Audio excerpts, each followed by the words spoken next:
Boa noite, queridos companheiros. Sejam todos muito bem-vindos nesta segunda-feira, dia 18 de setembro, a mais um Evangelho no Lar do Grupo de Estudos Caminhos de Amor e Paz.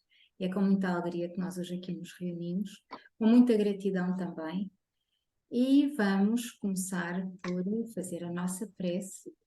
Fazer a nossa prece de agradecimento, para elevarmos o nosso pensamento ao alto, para ficarmos mais sintonizados com uma frequência energética mais positiva, mais harmoniosa, mais amorosa. E assim eu convido a todos, quem quiser, para fechar os seus olhos, porque é mais fácil não nos distrairmos com aquilo que está à nossa volta. Quem não quiser pode ficar de olhos abertos, como quiser. E vamos assim respirar profundamente, acalmando a nossa mente, o nosso coração.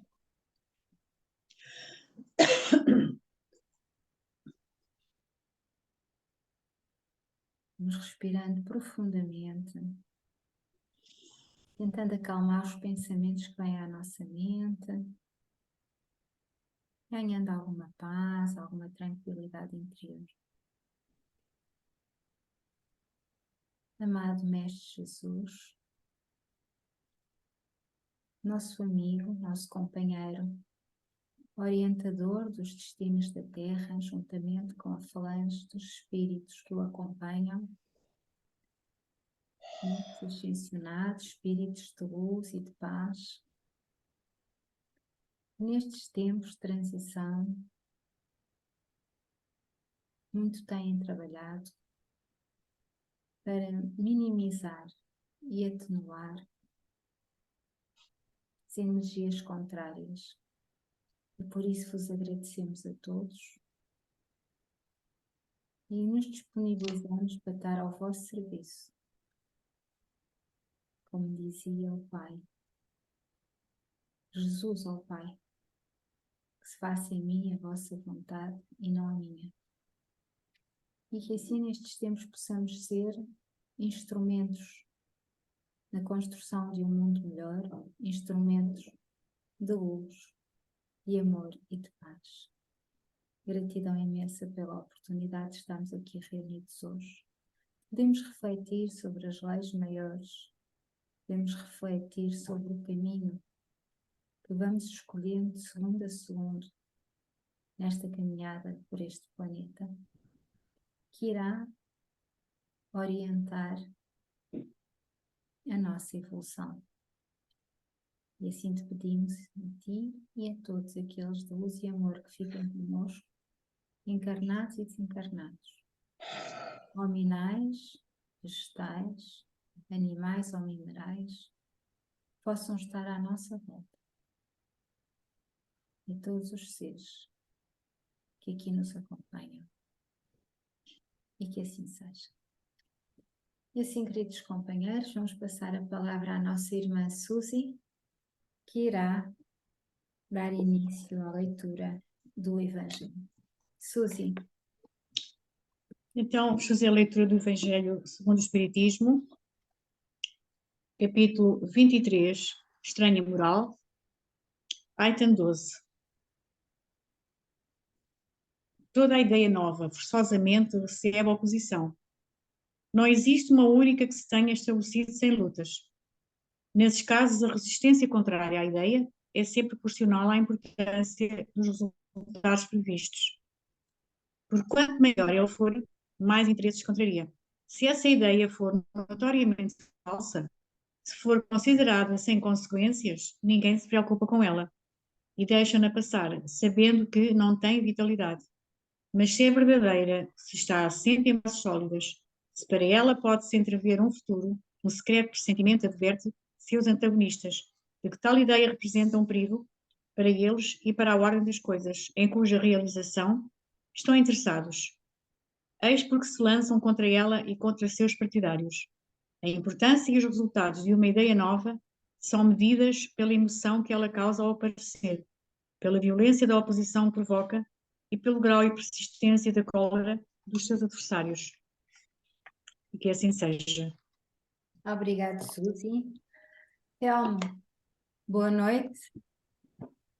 Olá, boa noite. Muito obrigado. Oh, carambas, desculpem que isto aqui desapareceu uma imagem. Mas aqui Não estamos sei o a que é que vê-lo muito aconteceu. bem. Estamos aqui a vê-lo muito bem. E agora, oh meu Deus, Estamos a vê-lo, Telmo. Estamos a vê-lo. eu sei, mas aqui desaparece a imagem, não sei porquê. Portanto, vou tentar manter assim. Sim. Mais uma vez, boa noite a todos. Obrigado, sejam bem-vindos ao nosso Evangelho do Lar. Portanto, em relação a este capítulo, a minha reflexão é o seguinte: não é só na religião que encontramos oposição a todas as ideias novas. Na vida corrente existe sempre resistência à mudança. Toda a ideia nova provoca resistência à mudança, origina oposição, por vezes violenta, cruel, devido ao orgulho, egoísmo e vaidade. Todos temos diferenças individuais, o que dificulta a nossa caminhada evolutiva, pois o homem prefere manter-se na sua zona de conforto por comodidade. A ideia de verdadeira tem sempre uma oposição dos que se sentem prejudicados e ameaçados nos seus interesses, nas suas posições na sociedade. Ao sairmos da zona de conforto para refletir e aprender qualquer ideia nova, originamos conflitos internos e ao resistirmos a essa ideia, até benéfica, começamos a mudar, a ideia até benéfica, começamos a mudar, embora lentamente, e a empenhar-nos a aprender. Este item refere-se à época de Jesus, na atualidade, durante o século XX, quando da industrialização e na segunda metade do século com a informática, a maioria de nós ficamos com a impressão de que originar maior desemprego, esquecendo que foram criados novos conceitos de trabalho. Mas houve resistência até no início dos telemóveis e presentemente não vivemos sem eles. Todos tivemos que aprender e verificamos o que tecnologia tem de bom ao impulsionar o crescimento científico e do trabalho. Também tem a sua parte negativa, mas não estamos para falar aqui disso. Portanto, toda a ideia nova é que é importante, é boa. Permanece para o desenvolvimento da humanidade se mudarmos o nosso ponto de vista à medida que nos adaptamos e aprendemos o que é bom, o que é novo. Tem sido sempre assim desde o início da humanidade. Aprendemos com os nossos irmãos que sabem mais, pois eles nos ensinam aos que sabem menos. Esta é a minha reflexão sobre este tema. Há outros pontos de vista. Meus amigos e companheiros, peço a Jesus e à espiritualidade que tutela o nosso grupo Caminhos de Amor e Paz, iluminem a nossa irmã Maria João para escutarmos as suas reflexões acerca da lição do livro Fonte Viva. Maria João, passo-lhe a palavra. Muito obrigada, Telmo, pelas suas considerações. Muito obrigada, Suzy. Sim, nós vamos agora fazer o cruzamento com este livro que o Telmo agora falou, no capítulo 138, O Justo Remédio, para melhor aprofundarmos estas reflexões e estas abordagens aqui apresentadas. Este livro, como vocês já vão sabendo, porque nós estamos a segui-lo, não é? Neste Evangelho do Lar, é um livro ditado pelo Espírito Emmanuel e é psicografado por Francisco Cândido Xavier. O capítulo 138, que se intitula O Justo Remédio, abre logo com uma frase da carta de Paulo, a primeira carta de Paulo aos Tessalonicenses, no capítulo 4, versículo 9, que diz o seguinte: Quanto, porém, à caridade fraternal, não necessitais de que vos escreva, porque já vós mesmos estáis instruídos por Deus a que vos ameis uns aos outros. E nós estamos instruídos por Deus, nós estamos instruídos pela fonte criadora da luz maior, porque nós somos uma centelha divina dessa luz e somos um fragmento dessa luz filho que nos intitulamos exatamente de Deus, conceito que nos vai sendo passado ao longo dos séculos. E, portanto, nós temos em nós o conhecimento e a essência, assim como temos este conhecimento de que nos temos que amar uns aos outros. Mas estes conhecimentos estão em muitos de nós, ainda estão muito esquecidos por todos os véus de esquecimento que temos, por todas as atitudes e vontades que assumimos e por termos muitas vezes optado na vida por escolhermos outros caminhos que não os caminhos da luz, do bem maior. Amar-nos uns aos outros requer muito estudo de nós mesmos, muita limpeza de todos estes véus que nos envolvem, muita persistência, muita coragem de enfrentar a verdade que nós mesmos somos. Não é a verdade dos outros ou do mundo, isso também vamos ter que o fazer, não é? Na nossa caminhada de vida, mas a coragem maior é aquela que é necessária para nos enfrentarmos a nós mesmos, para olharmos para dentro de nós e averiguarmos e tomarmos a consciencialização, porque o saber nós já sabemos, mas está esquecido, a consciencialização do que é que nós somos no bem, do que é que nós somos ainda na imperfeição das coisas menos corretas. E só quando nos conseguirmos amar a nós mesmos, com estas nossas imperfeições e com estas coisas que já temos boas, é que vamos conseguir amar os outros. Os outros, como nós, também têm imperfeições e coisas boas. Vamos ver como Emmanuel vai interpretar, então, e o que é que ele nos traz. E diz o seguinte: em sua missão do Consolador, recebe o Espiritismo milhares de consultas partidas de almas ansiosas que imploram socorro e solução para diversos problemas. Aqui é um pai que não compreende e confia-se a sistemas cruéis de educação. Ali é um filho rebelde e ingrato que foge à beleza do entendimento. Acolá é um amigo fascinado pelas aparências do mundo e que abandona os compromissos com o ideal superior. Além, é um irmão que se nega ao concurso fraterno. Noutra parte, é o cônjuge que deserta do lar. Mais adiante, é o chefe de serviço insensível e contundente. Contudo, o remédio para a extinção desses velhos enigmas das relações humanas está indicado há séculos nos ensinamentos da Boa Nova. Eu aqui faço uma pausa para cruzar exatamente com o capítulo 13, Estranha Moral, no item 12, que foi lido pela Suzy e foi interpretado muito bem pelo Telmo. O homem tem tendência ao longo dos séculos de assumir, porque assim foi ensinado e porque ainda tem os seus véus a esquecer a sua própria essência, assumir que aqueles que têm mais estudos, que aqueles que assumem cargos mais altos, que aqueles que têm a missão dolorosa e difícil de comandar os povos, são aqueles que têm mais sabedoria, são aqueles que ditam as leis humanas e que são os que estão mais perto do divino. Mas isso não é verdade, não é? Isso não é verdade. Por estar perto do divino tem a ver com o alinhamento que esses seres, como nós também, portanto, tem a ver com o alinhamento que nós já conseguimos ter na direção das leis divinas, cósmicas e universais, que são as leis do amor, da paz, são as leis do amai-vos uns aos outros como irmãos, são as leis do amor que Cristo Jesus nos veio trazer. Mas o que nós vimos desde a mais profunda antiguidade, com exceções obviamente, porque nem todos estamos na mesma frequência, aliás, todos nós estamos em frequências diferentes, todos nós somos únicos na nossa própria evolução, o que nós temos visto é que são, na grande maioria, e hoje também, pessoas que vão conduzindo os povos, comprometendo-se com os mesmos povos ao longo dos séculos, erradamente. Erradamente ao nível da educação, por exemplo, como aqui nos diz Emmanuel, e que angustia um pai através de sistemas cruéis de educação.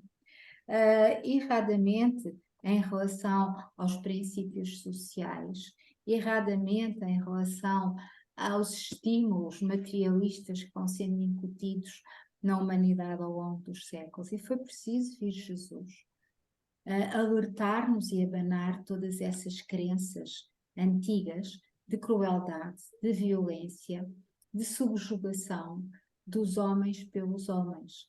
E chegamos aqui ao século XXI e ainda temos essa subjugação dos homens pelos homens. Ainda temos a mecanização, ainda temos uma subversão dos valores corretos do bem, dos valores corretos da paz, da fraternidade, e ainda continuamos a estar a muita distância das leis que Jesus nos veio ensinar. E, portanto, tudo isso cria nos homens que já têm em si algum princípio de desenvolvimento e de esclarecimento em termos das leis maiores, que não são necessariamente os mais letrados, mas que podem ser, que não são necessariamente os mais ricos, mas podem ser. Alguma confusão, não é? Alguma confusão. E essa confusão leva aos desequilíbrios que nós hoje estamos a assistir e esta imensidade de pessoas que precisam de outras pessoas que tenham alguma clareza mental, com base no alinhamento das leis universais, que os possa orientar como Jesus nos orienta a todos. É como aqui nos diz Emmanuel, no final desta página: contudo o remédio para a extinção desses velhos enigmas, que são todos estes enigmas, estas deformações, digamos assim, dos pressupostos maiores para conduzir as pessoas e as massas de forma aos interesses de alguns, numa despreocupação com o bem-estar da grande maioria. Portanto, desses velhos enigmas das relações humanas está indicada há séculos nos ensinamentos da Boa Nova. Portanto, não é nada de novo, não é? Não é nada de novo, só que tem havido um afastamento muito grande desse mesmo alinhamento. Porque a evolução na ciência, como também disse o Telmo, ela é necessária ser feita, não é? E tem que ser feita porque nós todos temos que evoluir a todos os níveis, mas o que está sempre na base tem que ser as relações humanas. E continua Emmanuel: a caridade fraternal é a chave de todas as portas para a boa compreensão. Caridade fraternal. Aqui Emmanuel anteriormente falou-nos do chefe de serviço insensível e contundente. E todos nós temos esta experiência. Ou porque agimos já assim, nos nossos passados nesta encarnação, ou porque fomos confrontados com pessoas que agiam assim connosco, não é? Porque há um estímulo muito negativo de prepotência e de subjugação. Para se cumprirem bem as tarefas, não é necessário haver violência nem verbal nem de atitude. Não é necessário as pessoas empoderarem-se das suas funções para se imporem aos outros, não é? Portanto, o que é necessário aqui, como nos diz Emmanuel, é a caridade fraternal. O discípulo do Evangelho é alguém que foi admitido à presença do Divino Mestre para servir. A recompensa de semelhante trabalhador, efetivamente, não pode ser aguardada no imediatismo da terra. Nós estamos aqui a semear, não é? Onde vamos escolher, nós não sabemos. Pode ser que colhamos aqui pela lei imediata do retorno e nestes tempos de grande aproximação da transição da própria terra como de nós mesmos, dentro de nós mesmos, que é aí que se faz a grande transição, nós estamos a ver que tudo é muito imediato. Se nós fazemos qualquer coisa errada, nós, se estivermos alerta, vimos que temos logo um retorno, não é? O mesmo se fizermos alguma coisa certa, nós vamos ver que temos logo também um retorno. Portanto, hoje em dia, há coisas que nós não vamos conseguir ver e entender aqui na Terra, nesta reencarnação, mas que outras nós vamos sentir imediatamente, ou quase imediatamente, ali com pouca distância. Como colocar o fruto na fronde verde da plantinha nascente? Como arrancar a obra-prima do mármore com o primeiro golpe do cinzel? Quem realmente ama, em nome de Jesus, está semeando para a colheita na eternidade. Não procuremos orientação com os outros para assuntos claramente solucionáveis por nosso esforço. Esta é outra questão que nós temos que ir interiorizando dentro de nós. Há mestres, não é? E Jesus foi um grande mestre que esteve connosco aqui na Terra e que está connosco sempre, não é? Está connosco neste momento e estará connosco sempre. Mas os mestres são mestres em termos do ensino, da orientação. Porque o que Jesus também nos veio ensinar em termos das leis divinas é que nós somos livres. Seres que têm que aprender a libertar-se de todos estes estigmas, todos estes véus que nos rodeiam e caminharmos livres, porque somos filhos da centelha divina, somos centelhas divinas, filhos de Deus. E, portanto, nós somos livres, nós não temos que nos subjugar a nada. Portanto, as soluções ou as orientações para os problemas que nós mesmos originamos, elas também estão dentro de nós. Elas também estão, são, como diz aqui Emmanuel, claramente solucionáveis pelo nosso esforço. Portanto, não nos entreguemos tanto à decisão dos outros. Claro que orientações são boas, não é? Claro que sim, todos precisamos delas, numa altura ou noutra, mas entremos mais dentro de nós mesmos à procura dessas mesmas soluções. Porque como não há dois seres iguais, nem duas evoluções iguais, nem nenhum ser está na mesma frequência do outro, só o próprio é que sabe exatamente a dimensão do seu problema e só o próprio é que entende essa dimensão corretamente. Portanto, vamos procurar orientação, como aqui nos aconselha Emmanuel, no nosso próprio esforço. Sabemos que não adianta desesperar ou amaldiçoar. Cada espírito possui o roteiro que lhe é próprio. Saibamos caminhar, portanto, na senda que a vida nos oferece sob a luz da caridade fraternal, hoje e sempre. Isso. É muito bonita, como sempre, estas leituras de Emmanuel, mas uma coisa aqui ele nos incita-nos a termos lucidez. Eu acho que estes tempos de hoje obrigam a que nós tenhamos lucidez em relação a nós mesmos.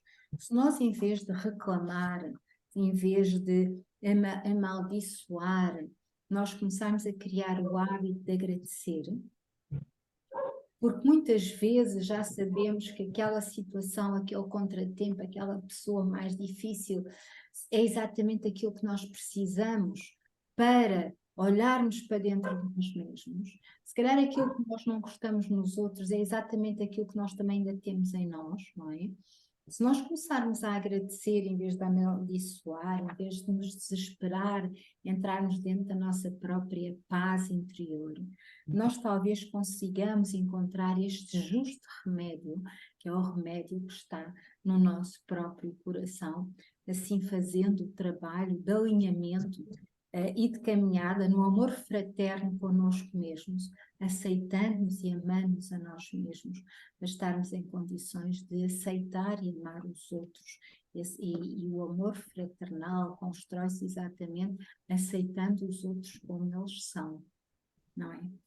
É um esforço grande, mas que os tempos nos exigem agora este voltar para dentro de nós mesmos, e nós temos em nós a luz necessária para ser ela a iluminar o nosso caminho pela lei maior e universal que Jesus nos trouxe, as leis divinas, e ter a Ele como a nossa candeia que vai à frente a iluminar-nos, não é? Portanto, nós não precisamos de ser devotos de ninguém, não precisamos de ser adoradores de ninguém, não precisamos de estar na sombra de ninguém. O que nós precisamos é de fazer o trabalho dentro de nós mesmos, com as orientações que vamos recebendo, estudando a nós mesmos, estudando as diferentes obras, lendo, instruindo-nos e capacitando-nos para, no nosso resguardo íntimo, fazermos a nossa caminhada. E assim, queridos companheiros, estamos a chegar ao fim. Eu vou fazer uma breve prece de alinhamento e de encerramento. Amado Mestre Jesus de luz e bondade, agradecemos todas estas leituras maravilhosas e orientações para que nos fortaleçamos em nós mesmos, como tu nos ensinaste, e ensinaste a todos aqueles que contigo caminharam. Os tempos são desafiadores, por isso requerem soldados fortes, mas soldados amorosos, que implantem e plantem a fraternidade maior em si próprios e ao seu redor. Que a tua luz nos fortaleça, que a tua bondade nos inspire e que a tua coragem nos desenvolva em nós a fé determinada de que nunca estamos sozinhos, porque todos somos muito bem acompanhados. E fica connosco hoje e sempre, e que assim seja. Queridos companheiros, temos ainda aqui uns minutinhos. Suzy, Telmo, estejam à vontade. Eu só vou dizer que eu gostei da leitura e é uma coisa que vem focar um aspecto que nós ainda precisamos muito treinar muito, que ainda estamos muito atrasados nisto. Mas às vezes também não é fácil, às vezes queremos realmente ser diferentes e melhorar e ser melhores, mas aqueles hábitos antigos, né? O velho homem está sempre aqui pronto a entrar, né? Não é verdade? E estamos sempre a cometer os mesmos erros, digamos assim. Mas gostei muito e eu acho que com leitura nós vamos lá. Saúde. Peço desculpa. Saúde. Nós temos pelos nos dedos. É uma questão que acho que isto também serve para nós fazermos, exercermos o perdão, a indulgência e a paciência. E eu julgo, ouvi, não sei aonde, que o Evangelho, segundo o Espiritismo, é remédio para tudo, segundo o que dizem. E é porque nós, ao lermos, está sempre uma coisa qualquer que cai ali no dia, na hora, daquilo que nós necessitamos. Eu sei que isso passou-se comigo quando andei uma fase menos boa, mas também espero, como estou na creche do Espiritismo, ver se subo um degrauzinho ou dois para nesta revoada, a ver se não vou lá para baixo, que eu comecei muito tarde, vamos lá ver. Não vai, com certeza. Obrigada, Telmo. Obrigada, Suzy. E até Uma boa noite. quarta-feira. Boa Até noite. quarta-feira. Até quarta-feira, se assim Deus nos permitir. E tenham uma excelente semana.